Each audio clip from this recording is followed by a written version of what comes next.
Straight from the Department of Agriculture, Regional Field Office Number 5, San Agustin, Pili, Camarines Sur. Alamin ang mga bagong impormasyon, proyekto, pulisiya, teknolohiya at mga kaganapan sa agrikultura sa Bicol. Dito lang sa Umasenso Online. Magandang araw mga ka-Umasenso! Sama-sama nating alamin ang pinakabagong mga balita at impormasyong magsisilbing gabay ninyo tungo sa masaganang agrikultura at maunlad na ekonomiya. Tumutok lamang po kayo dito lang sa Umasenso Online Season 2. Ako po si Annelyn Baleza mula sa Regional Agriculture and Fisheries Information Section. Maraming salamat po sa inyong pakikiisa sa kagawaran ng pagsasaka sa Bicol sa pagdiriwang ng National Rice Awareness Month, gayon din ang Organic Agriculture Month. Sa sama-sama nating pagtutulungan at pagkakaisa, makakamit natin ang ating adhikaing tiyakin na may masaganang ani at mataas na kita ang mga magsasaka at may sapat at masustansyang pagkain sa hapag ng bawat Pilipino. Hello po sa aming mga live viewers worldwide! Napapanood po tayo ngayon ng live sa aming official Facebook page at YouTube channel, Department of Agriculture Bicol at Facebook account, Agriculture Bicol. Napapakinggan din po tayo sa Broadcast Center ng Camarines Sur Polytechnic Colleges, 87.5 FM DZCC at FMR University FM 94.3.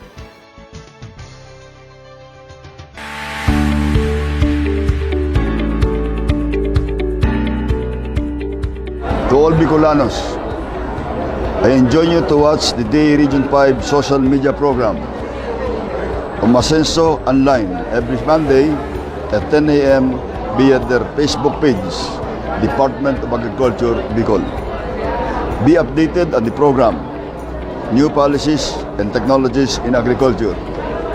Kilalanin din natin ang mga magsasakang umaasenso sa agrikultura sa Bicol dito sa Umasenso Online Season 2. Maraming salamat po. Sa ating minamahal na mga magsasaka at mangingisda, sa mga provincial at municipal local government units, provincial agriculturist, city and municipal agriculturist, agricultural extension workers, sa mga katuwang natin sa pribadong sektor, business sector, other key industry players from the different levels of the value chain, civil societies, state universities and colleges, and other government agencies. At sa ating Agricultural and Fishery Council sa regional, provincial at maging sa city at municipal levels. Maraming salamat po sa patuloy ninyong pagsuporta sa ating mga programa dito sa kagawaran ng pagsasaka, upang mas mapaangat natin ang kabuhayan ng mga magsasaka at mangingisda at ang buong sektor ng agrikultura sa rehiyong Bicol. Ngayong taong 2023, samahan niyo pong muli kami sa pagpapatupad ng mas pinalaki at pinalawak na mga proyekto upang ating makamit ang masaganang agrikultura tungo sa maunlad na ekonomiya at pagsisiguro na may pagkain sa hapagkainan ng bawat pamilyang Bicolano. Maraming salamat po.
Nagbabalik ang Umasenso Online. Itinataguyod ng kagawaran ng pagsasaka ang climate resilience sa sektor ng agrikultura. Sa pamamagitan ng Programang Adaptation and Mitigation Initiative in Agriculture o AMIA, pinapalakas ng ahensya ang kakayahan ng mga magsasaka at mangingisda na mabilis na makabangon mula sa pinsalang dulot ng mga natural na kalamidad. Kilalanin ng presidente ng Horoan Farmers and Fisherfolks Association sa Tiwi, Albay na si Ginang Mila Bungalbal na kabilang sa 10 tumanggap ng 2023 Philippine Resilience Awards mula sa Climate Change Commission. Narito ang panayam sa kanya ni DA Rapis Chief Ma'am Lovelia Gorin. Tunghayan natin si DA Regional Information Officer, Ma'am Lovelia Guarin, sa kanyang panayam sa ating Asensadong Paraoma. Bilang paghahanda po sa posibleng epekto ng El Nino, ang Department of Agriculture ay nagpapatupad ng mga programa upang maturuan ang ating mga magsasaka na maging climate resilient. Isa nga po dito ay ang AMIA o ang Adaptation Mitigation Initiative in Agriculture. Sa kasalukuyan po ay mayroong 14 na AMIA villages ang naitayo o nabuo sa Bicol Region.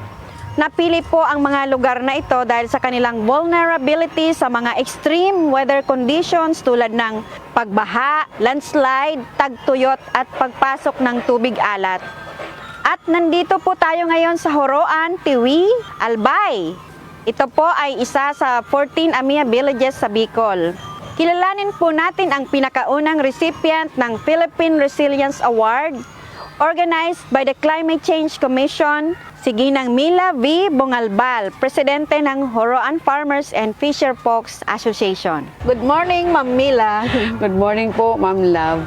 Ma'am, kwentuhan mo naman kami paano po nagsimula itong Horoan Farmers and Fisherfolks Association. Ang Horoan Farmers and Fisherfolks Association na-organize 2020, before pandemic. And then, si Agriculture po nagpadala ng sulat na magkakaroon daw po kami ng yung Climate Resilient Farmer Field School for Farming. Then, 20 lang po kami noon. Nagkaroon kami ng schooling, isang araw sa isang linggo. May schedule lang po na pumupunta sila dito. For how many months po yun? That was for 6 months. 6 months. Tapos nagtapos kami noon. After graduation, nabigyan kami ng mga inputs, mga interventions Ano po yung specific na tinuro sa inyo nun? sa palay checks, tsaka yung sa livestock, tsaka yung pagtatanim ng mga gulay. And then binigyan na po kayo ng mga inputs. Opo, binigyan na po kami ng mga inputs, yung pantanim ng mga gulay, tapos mga tools, gardening tools. Paano po kayo napasali sa AMIA? Napili daw po yung Horoan na magkaroon ng AMIA Village. So, yung association namin ang napili. Tapos may mga problema po kayo doon na kinakaharap. Opo, ma'am. Related sa climate. That time yung sunod-sunod yung bagyo sa atin noon. Kasabay na yung Kamsur. Tapos, yung landslide, yung baha, pati yung saltwater intrusion sa mga palayan. Ito po, ma'am, nadaan ito ng baha. Paano po kayo nag-come up nitong ganito kaganda na lugar para sa inyo? Ito po, ma'am, na lupa, una pinahiram sa amin ng board member namin. Tapos, kasi yung una naming bahay ng manok, doon sa taas, medyo malayo, tsaka pababa siya. Tsaka medyo danger zone pa din ng sa baha. Lumipat po kami dito. Ito na po ngayon. Ilan po ang area nito at ano-ano po ang mga nandito? Ang area nito is more or less 4,000 square meters. Sa ngayon po, ma'am, bali nirerentahan na po namin kasi meron na din kami. Ilan na po from 40, original na 40, ilan na ngayon po ang member ng inyong association? Sa ngayon, 62 na po kami. Ano-ano po yung mga sinasaka? Yung 62, merong abaka, merong nagtatanim ng gulay, merong palayan, tsaka meron din sa coconut. Bakit ma'am ito ang napili ninyong lugar? Ito ang napili naming lugar kasi medyo maganda na po dito. Meron na po kaming sariling tubig na Wow, pagkukuhanan, may bukal po. Kahit po tag-init, hindi nawawala ang tubig. Hindi po, ma'am. Wow, tapos may fish. Meron din po. Meron kaming inaalagaan ngayong tilapia. Ito po yung aming manukan. Wow, ang dami. Ang binigay sa amin ng AMIA is 600 heads. Ay, ito yung mga product po nila. Opo, ito po yung product namin. Mga ilan po ang sa isang araw ang nagagather ninyo? At sa ngayon po, meron na lang po kaming 10 Tray? Opo, kasi 10 tray. ang iba po nito for culling na. Kailangan na po namin magpalit ng panibagong layer. Wala Opo. pong oras yung pangingitlog. Basta yung po Morning po, Pagkagabi, pag nangingitlog na napatoka sila. na, mga between 9 to 10, nangingitlog na po sila. And then in the afternoon naman, sa ganitong oras, meron din po, paunti-unti na lang po pag ganitong oras. Ito po ma'am na manuka namin, galing ito ng balik may kasama na pong feeds. Meron na po. Ay, saka meron itong pong housing? binigay sa amin na feeds hanggang mag-start na silang mangitlog. Siguro mga 1 month lang po. Kasi yung binigay sa amin, ready to lay na po. After noon, sa amin na po. Yung Ito pong mga ganitong saan galing naman ito? kasabay po itong binigay sa amin. Wow, ang swerte naman. Opo. Naman po tayo sa aming fish production. Ito siya po. Wow. So ano ma'am yung itong mga climate resilient practices? Yung pagtatanim po ma'am, ang tinatanim namin yung pwede sa tagulan, yung mga para sa tagulan lang na mga vegetables. Yun naman po ma'am, kaya nagkaroon kami ng hydroponics para naman sa init ng Kahit water. anong buwan po, all throughout the year, hindi kayo po nawawala ng Hindi po. crops. Ano talaga, kompleto. May manok, may fish, may gulay. Opo. Tsaka may swine pa. Malapit na po siyang mag 3 months. Yung iba po nito, bali, nakalaan na po doon sa food processing namin. Sa ngayon po kasi meron kami under construction na food processing center. Kasabay na po ito sa aming project na mag-process kami ng meat. Like ano pong mga magiging processed product from Tosino, longganisa. Ang iba naman po, bali, ibibinta na lang namin na meat na po. Paano naman po ang paghati-hati nitong mga enterprise, yung mga income? Sa ngayon po, lahat ng income namin, ito na po yung nagamit na namin sa pagpagawa ng pig pen. Ang counterpart ng association is the pig pen. Katulad din po ng house ng Chicken. Kaya yung namin ngayon, wala pa talaga kaming hatian ng income. Lahat muna investment po muna. Opo. Okay. Alam naman nila po yon. Itong mga ibang mga gulay, ano naman pong Ito mga po, nandiyan na meron gulay? kaming talong, tsaka doon may pichay, tsaka yung spring onion. Meron din po kaming siling labuyo, ito po. Pero ito, meron din po. Tingala. Opo. Meron din po kaming yung bell pepper na katulad ng sa Baguio. Naka-harvest na po kayo dyan? Opo, ma'am. Meron din pala kayong mga members na mga youth. Ilan po ngayon ang members ninyong youth? Meron po kaming 20 members na youth. Ang isa po noon, bali, sumali po siya sa Young Farmers Challenge. Tapos nanalo po siya. Yung pinanalunan niya, ito po yung niya. Dito niya po in-invest. Ito po, aquaphonic po. Ito yung water niya galing dyan. Ay, malaking tulong po talaga yung Farmers Challenge ng DA kasi nabigyan po siya ng capital for investment. Opo. Ayan, hawak-hawak ko po ang trophy ni Ma'am Mila na na-receive niya bilang pinakaunang babaeng nagawaran po ng Philippine Resilience Award, ang pride po ng Bicol Region. In grateful recognition of her outstanding contributions to climate and disaster resilience building in the Philippines given October 12, 2023 at Pasay City. Yan pong pinanalunan namin. Idadagdag po namin yan sa puhunan dito sa aming layer chicken. Bilang awardee, ano po yung maipapayo mo sa mga kapwa mo, mga women and sa mga farmers para po maging kagaya ninyo din sila na resilient? Iniimbitahan ko po yung mga kababaihan na maging resilient po tayo, lalo-lalo na po kung dinadanan tayo ng bagyo, kung ano mga pong kalamidad na dumadating sa atin, kaipuhan po natin na magtanim. Ang advokasya po namin dito, kailangan lahat ng bahay merong gulay na tanim. Kailangan po natin maka-adjust tayo kaagad-agad kung meron naman ng kalamiting dumarating sa atin. Sipag lang po at tiyaga ang kailangan natin para matulungan natin yung ating mga asawa, dagdag kita, and then para po sa sustainability ng ating pagkabuhay.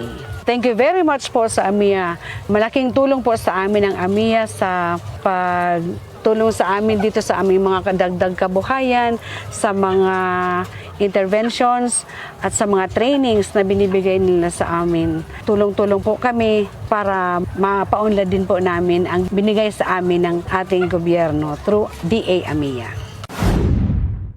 Uy, si Miss Bea! Mga ka-farmer, mga ka-fisher, kada 10 taon ay nagsasagawa ng Census of Agriculture and Fisheries ang PSA. Para saan ba yan, Miss Bea? Kailangan pa ba kami dyan? Oo naman! Responsibilidad natin na lumahok sa census upang masiguro na lahat ay maging bahagi para sa pagtugon sa mga hamon sa sektor ng agrikultura at pangisdaan. Kaya bawat boses, mahalaga. Simula Setyembre 2023, ang mga enumerators ng PSA ay mag-iikot sa mga kabahayan at barangay hall upang mangalap ng impormasyon ukol sa mga nasabing sektor. Huwag mag-alala, ang lahat ng impormasyon na ibabahagi sa CAF ay mananatiling confidential. Bea Alonzo po, sumusuporta sa CAF. Kaya't mga ka-farmer at ka-fisher, ating suportahan ang census ng bayan. Ka-farmer, ka-fisher, tayong ida!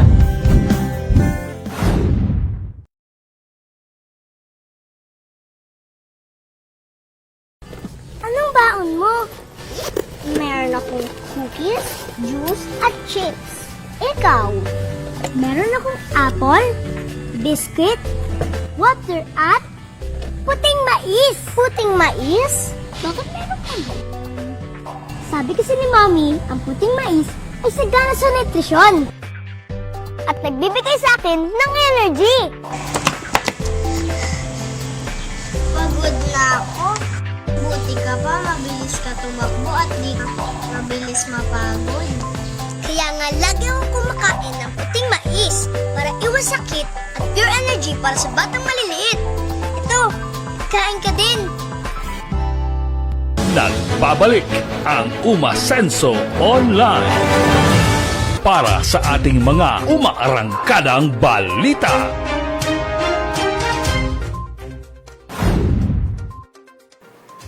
Narito ang mga balitang nakalap mula sa iba't ibang panig ng rehiyon. DA, PRDP Bicol at ilang opisyal ng lokal na pamahalaan sa rehiyon dumalo sa paglulunsad ng DA PRDP Scale Up. Narito ang aking ulat. Pinangunahan ng bagong talagang kalihim ng kagawaran ng pagsasaka na si Francisco Tiu Laurel Jr. at World Bank Country Director Indiana Diop ang paglulunsad ng mga bagong proyektong popondohan ng World Bank para sa kagawaran ng pagsasaka nitong ika-6 ng Nobyembre ngayong taon sa lungsod ng Maynila.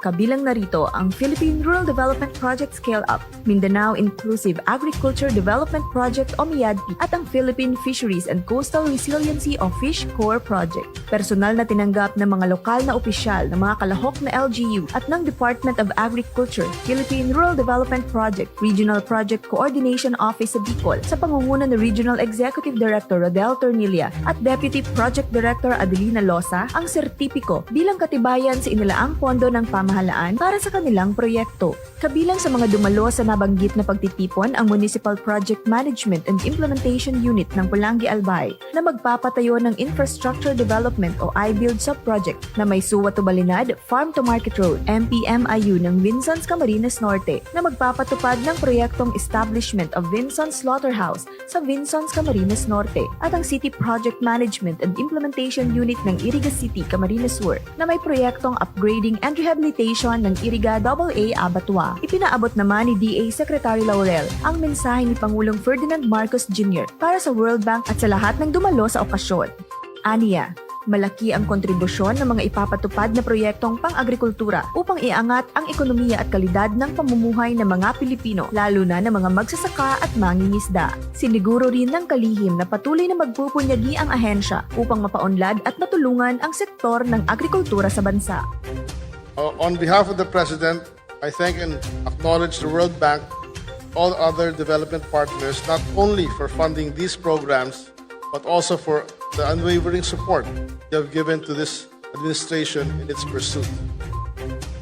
The assistance you have given and continue to give through funding and other means empower us to address the sector's concerns more effectively, allowing us to strengthen the foundation of a better Philippines.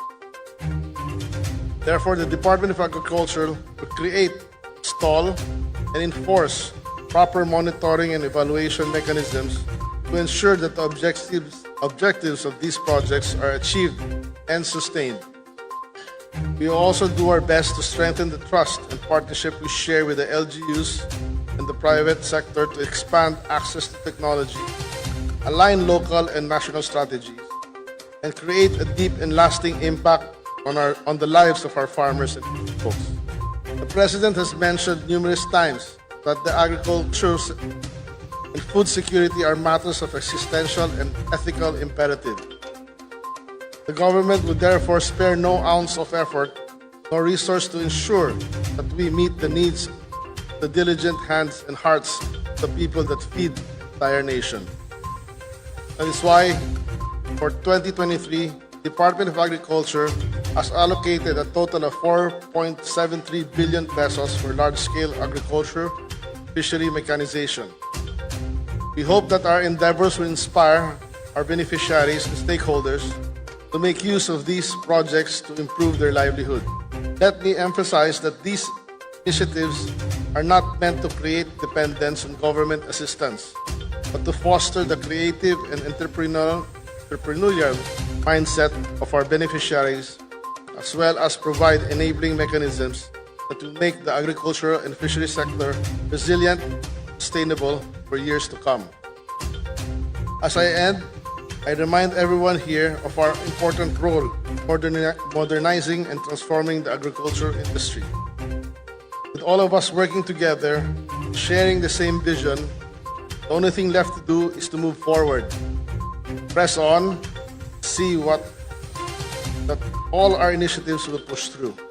Dumalo rin sa pagtitipon sina DA Senior Undersecretary Domingo Panganiban, DA Assistant Secretary for Operations at PRDP National Project Director Arnel de Mesa, Undersecretary for Fisheries Drusilla Esther Bayate at mga kinatawa ng regional na tanggapan ng ahensya at ng iba't ibang lokal na pamahalaan na katuwang ng DA sa pagpapatupad ng mga bagong proyekto nito.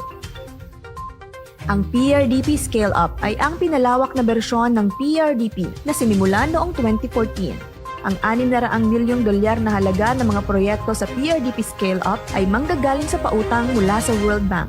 Ito ay nakabase sa mga karanasan at tagumpay ng PRDP at ng first and second additional financing nito upang makamit ang mithiin ng pamahalaan na magkaroon ng competitive, transformative, sustainable at technologically based na sektor ng agrikultura tungo sa pangkalahatang pag-unlad at pagsugpo sa kahirapan sa buong Pilipinas. Ako si Annelyn Baleza, nag-uulat para sa Umaarangkadang Balita. DA Bicol, isa sa mga 2023 outstanding stakeholders ng Bangko Sentral ng Pilipinas. Narito si William Lavapi para sa detalye. Isa ang kagawaran ng agrikultura sa Bicol sa 29 na ahensya ng gobyerno at financial institutions nationwide na pinarangalan ng Bangko Sentral ng Pilipinas sa ginanap na 2023 Outstanding BSP Stakeholders Appreciation Ceremonies sa Bangko Sentral ng Pilipinas Head Office sa Roxas Boulevard, Manila nitong 27 ng Oktubre ngayong taon. Sina Bangko Sentral Governor and Chairman of the Monetary Board, Dr. Ellie M. Remoluna Jr., kasama si Deputy Governor Bernadette Romulo Puyat, ang nagbigay ng mga plake sa mga dumalo. Dumalo rin si Bangko Sentral Bicol Area Director Roel A. Guarin. Si Ginang Rosario C. Sales, hepe ng Administrative Division ng DA Bicol, ang tumanggap ng plake sa ngalan ni DA Bicol Regional Executive Director Rodel P. Tornilla. Ayon sa Bangko Sentral, the Department of Agriculture Regional Office No. 5 is generous enough in sharing the reports and local publications which served as reference materials of BSP REAS. Aside from the annual reports, they also provide us with copies of their quarterly newsletter, Umasenso, either in print or digital format. Ako si William Lavapi, nag-uulat para sa Umaarangkadang Balita. Mga magsasaka sa Sorsogon, tumanggap ng ayudang nagkakahalaga ng mahigit sa 116 na milyong piso mula sa DA Bicol. May ulat si Emil Pasumbal. Mahigit sa 116 na milyong pisong halaga ng interventions ang natanggap ng mga magsasaka sa una at ikalawang distrito ng Sorsogon mula sa mga banner programs ng kagawaran ng pagsasaka sa Bicol. Ang pamamahagi ay ginanap kamakailan sa bayan ng Huban at Gubat na pinangunahan ni Agricultural Program Coordinating Officer for Sorsogon, Florentino Obalde, 2nd District Congressman Attorney Manuel Fortes Jr., Provincial Agricultures Maria Teresa Destura at mga opisyal mula sa lokal na pamahalaan. Kabilang sa mga ipinamahagi ay ang mga sumusunod.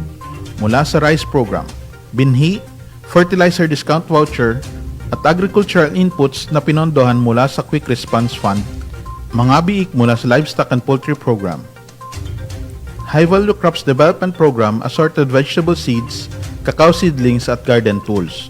Namahagi rin ang PhilRice Bicol ng high-quality inbred seeds mula sa Rice Competitive Enhancement Fund o RCEP seed program nito. Tinanggap ng mga kinatawan ng mga lokal na pamahalaan mula sa ikalawang distrito ang mga nasabing interventions. Nasa kabuuan ay nagkakahalaga ng higit sa 76 na milyong piso at higit sa 39 milyong piso naman sa unang distrito. Mahigit sa 10,000 magsasaka ang nabenepisyohan ng nasabing interventions mula sa ahensya at ang PhilRice Bicol. Lugod, ini po mapakinabangan ta, makatabang, ini po bako sa nangunyan, kundi may mga maabot pa. Ang apila lang po na mo sa Indo, mga parauma, mga Farmers Association, Cooperative, ay pangalagaan po asin palaguin. Ito pong satuyang mga intervention na tinatao sa Indo. Hagan lang po niya mo ang sa Indo po operasyon, partisipasyon, asin padagos na koordinasyon. Nagbigay naman ng kanyang mensahe si 2nd District Congressman Atty. Manuel Fortes Jr. Pag makulugan ka, kay hali nga sa gobyerno, libre ni, pero pag makulugan nato para mapakinabangan ta sa pagbuhay. Mga paraong makita, kay puhan tayo. Naroon din sa isinagawang pamamahagi si Rice Program Coordinator Earl Vincent Vegas na nagbigay ng kanyang mensahe. Ang inahagad nilang magtarabangan po kita para sa pag-unlad yan sa tuyang mga parauma, lalo na po dito sa probinsya ng Sorsogon. So kamu po ang magiging paagi, kamu po mismo magsabi sa muya. Ano po, na kung ano pa ang kaipuhan, ano pa ang kulang, para po pagtukawan ta through our leaders, makapagplano, kaibanan po kamo para mapakaharay ang sa inyong mga buhay, para makapaharay ang agrikultura sa probinsya ng Sorsogon. Ito po si Emil Pasumbal, nag-uulat para sa Umarangkadang Balita. At yan po ang ating mga umaarangkadang balita. Lalakas at sisigla, putis mo ay gaganda. Makakatipid ka pa. Kumain ng gulay, katawan ay gaganda. Kumain ng gulay, katawan ay gaganda. Kumain ng gulay at ikaw ay sisigla. Magtanim ng gulay ng laging sagana. Magtanim ng gulay dahil buhay mo'y mahalaga.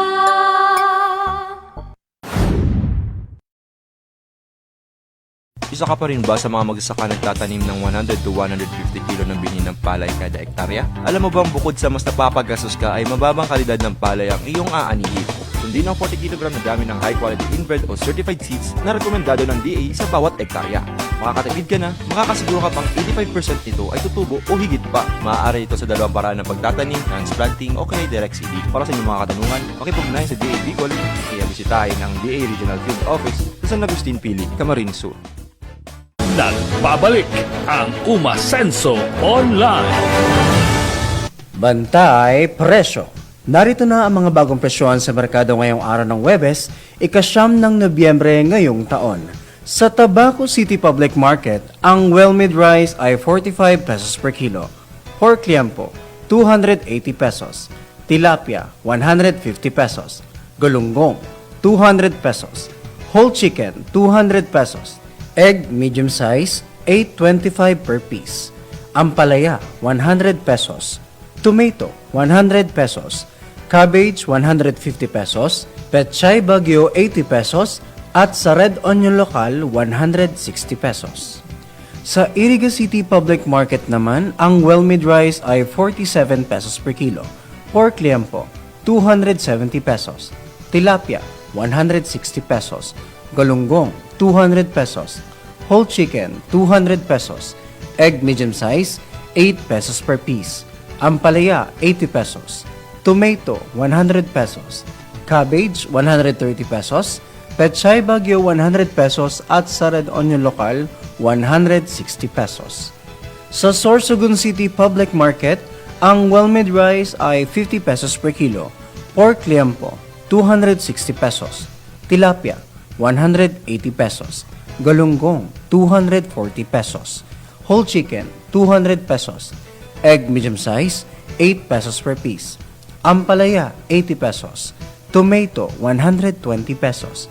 Cabbage, 130 pesos. Pechay Bagyo, 120 pesos. At Sarad Onyo Lokal, 180 pesos.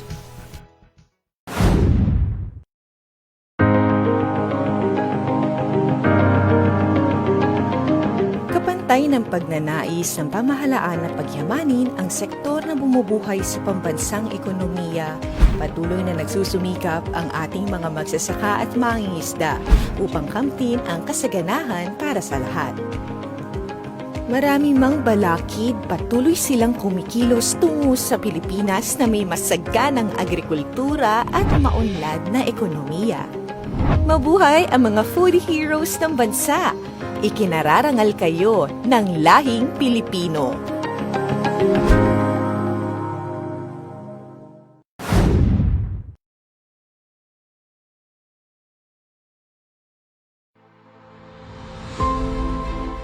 Ilagay ang kanang kamao sa kaliwang dibdib at sabay-sabay nating bigkasin ang Be Responsible Pledge.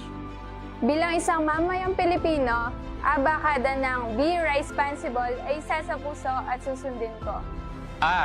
Adlay, mais, saba at iba pa ay yahalo ko sa kanin. Brown rice ay aking kakainin. Kain na hindi ko sasayang.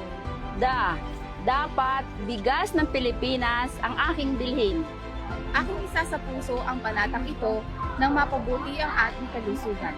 Magsasaka natin ay masuportahan at makatulong na maging sapat ang bigas ng Pilipinas. Susundin ko ang abakada na ito dahil malaki ang magagawa ko para sa bansa at magsasakang Pilipino.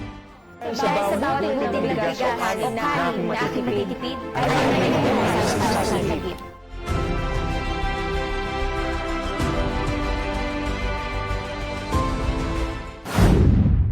Mga dapat gawin bilang paghahanda kung sakaling sumabog ang bulkan.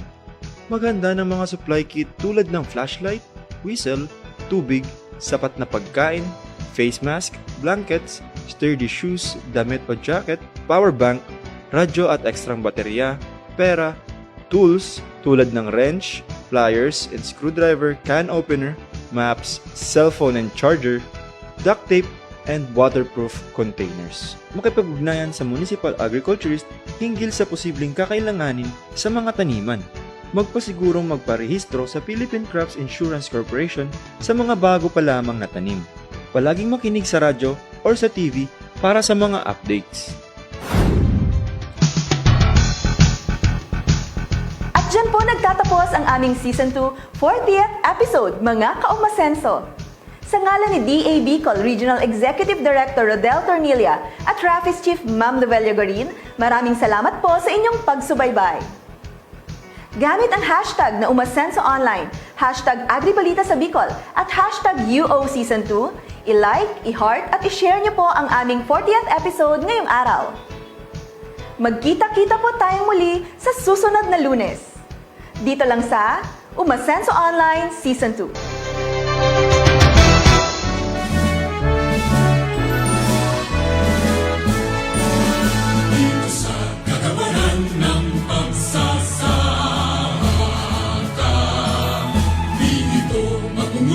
Tunay na paglilingkod sa bansa, katuwang ng mga magsasaka, katuwang ng mga mangingisda, kasama tungo sa pagmulat ng bansa. Sa gusto at makabagong teknolohiya, ibayong kakayahan at lakas sa pagsasaka, sapat na suporta sa agrikultura at patnubay ng dakilang manlilikha. Dito sa kagawaran ng pagsasaka, dito kami ay tapat na maglilingkod sa bansa. Katuwang ng mga magsasaka, katuwang ng mga mangingisda, kasama tungo sa pag